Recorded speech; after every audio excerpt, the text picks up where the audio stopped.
নজর রাখবো আমরা ধাপার দিকে। ধাপায় বিধ্বংসী অগ্নিকাণ্ড।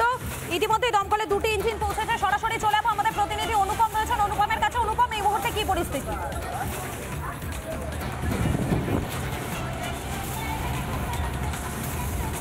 দেখো, আগুন নিয়ন্ত্রণে আসলেও পকেট ফায়ারগুলো কিন্তু এই মুহূর্তে নিয়ন্ত্রণে আনার চেষ্টা চালাচ্ছে দমকল। পিনাকি নন্দী রয়েছে, সেই ছবি দেখাচ্ছি। তুমি দেখতে পাচ্ছ যে প্লাস্টিকের কারখানা প্রায় ঘন্টাখানেক হতে চললো যেখানে আগুন লাগার ঘটনা ঘটে। প্রাথমিকভাবে যেটা জানা যাচ্ছিল যে এই প্লাস্টিক কারখানার ভেতরে প্রচুর পরিমাণে দাহ্য পদার্থ ছিল, সেক্ষেত্রে টায়ার থাকার অনুমান করা হচ্ছে। প্রচুর পরিমাণে এখানে দাহ্য পদার্থ ছিল, সেই কারণে দাউ দাউ করে প্রথমে আগুন লাগে। তারপর সেই আগুন দ্রুত ছড়িয়ে পড়ে কারখানার বিভিন্ন জায়গায়। সেই অংশের ছবি তোমায় দেখাচ্ছি। স্থানীয় কিছু যুবক তারা হাত লাগান, তারপর দমকলে খবর দেওয়া হয় এবং তারপর নিয়ন্ত্রণে আসে। ভাই, কটা নাগাদ আগুন লেগেছিল? হ্যাঁ, কটা নাগাদ আগুন লেগেছিল? টাইম 11টা। কিসের কারখানা? প্লাস্টিকের। এতে লাগেনি, লেগেছিল ট্রান্সফরমারে। তারপর 10-15 মিনিটে লেগে গেছে পুরো। দমকল গাড়ি আসতে 1-1.5 ঘন্টার টাইম ছিল। 1-1.5 ঘন্টা এত বড় আগ লাগতো না গোডাউনে, ওখানেই ছিল, শুধু ওটাই জ্বলছিল না। এটা না, এটা না, ঘুরছে খালি পানি মার, এখানে আগ লাগছে, ওখানে গিয়ে দাঁড়িয়ে আছে। এটা কোনো শুধু ঘুরছে, জায়গা পাচ্ছে।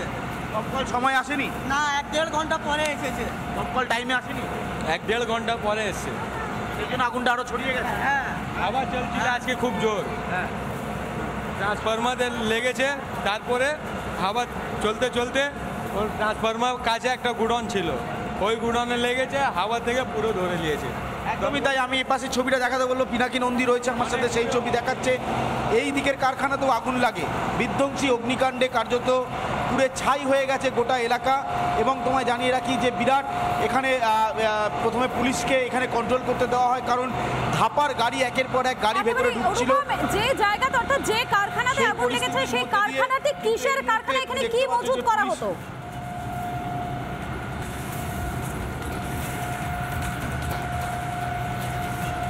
দেখো, প্রাথমিকভাবে যেটা জানা যাচ্ছে যে এই যে কারখানার ভেতরে তুমি একটা গাড়ি দেখছো, তিনটে কারখানা ছিল, তিনটে জায়গা ছিল, তিনটে জায়গায় মূলত আগুন লেগেছে।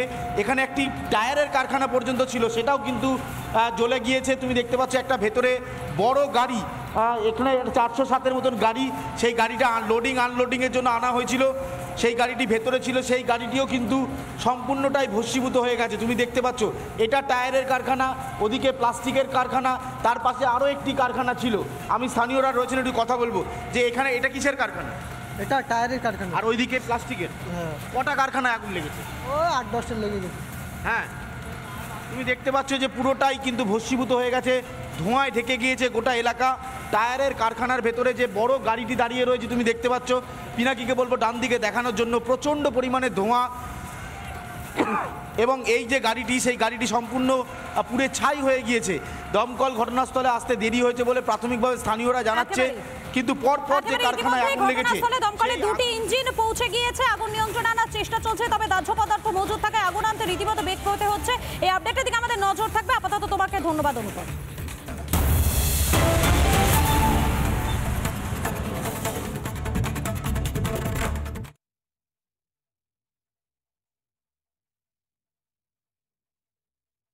নানা ধরনের কন্টেন্ট দেখার জন্য লাইক করুন, শেয়ার করুন আমাদের ফেসবুক পেজ, সাবস্ক্রাইব করুন আমাদের ইউটিউব চ্যানেল। পাশাপাশি অন্যান্য ব্রেকিং নিউজের জন্য অবশ্যই চোখ রাখুন রিপাবলিক বাংলায়।